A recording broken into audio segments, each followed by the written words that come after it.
দেখতে দেখতে শেষ হয়ে গেল 2026 বিশ্বকাপ, আর সেই সঙ্গে ফুটবল ইতিহাসের এক সোনালী অধ্যায়ের সমাপ্তি।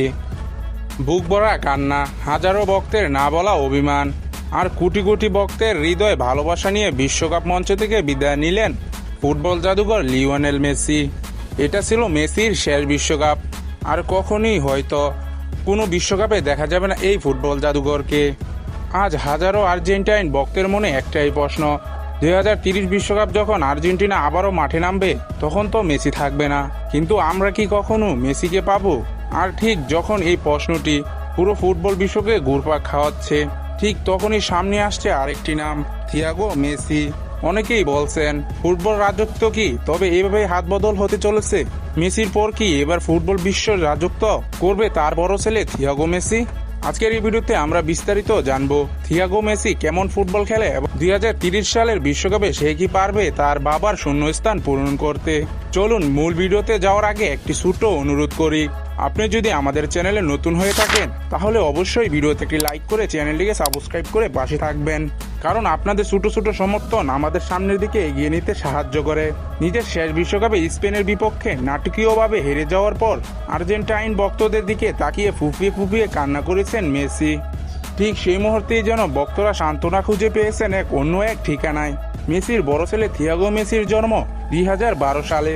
সেই হিসাবে থিয়াগো মেসির বর্তমান বয়স 14 বছর এবং 2030 সালে তার বয়স হবে ঠিক 18 বছর।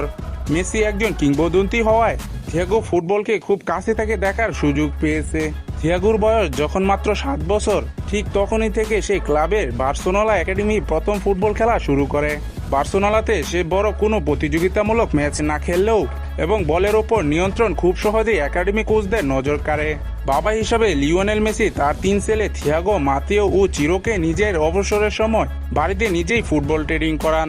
ভাইদের মধ্যে সবার বড় থিয়াগো হওয়ায় ফুটবলকে সবার আগে এবং দূরত্ব আয়ত্ত করতে পেরেছিল। এরপর মেসি যখন ক্লাব বার্সা ছেড়ে পিএসজিতে যোগ দেন তখন থিয়াগো বাবার সঙ্গে পিএসজির একাডেমিতে 2 বছর ফুটবল খেলে। পিএসজিতে সে সময় কোনো অফিসিয়াল টুর্নামেন্ট না খেললেও একের পর এক ফ্রেন্ডলি ম্যাচে দারুণ পারফরমেন্স উপহার দিয়েছিলেন। তবে থিয়াগো মেসির ফুটবল কেরিয়ার সবচেয়ে বড় টার্নিং পয়েন্ট আসে যখন লিওনেল মেসি ইন্টার মায়ামিতে যোগ দেন।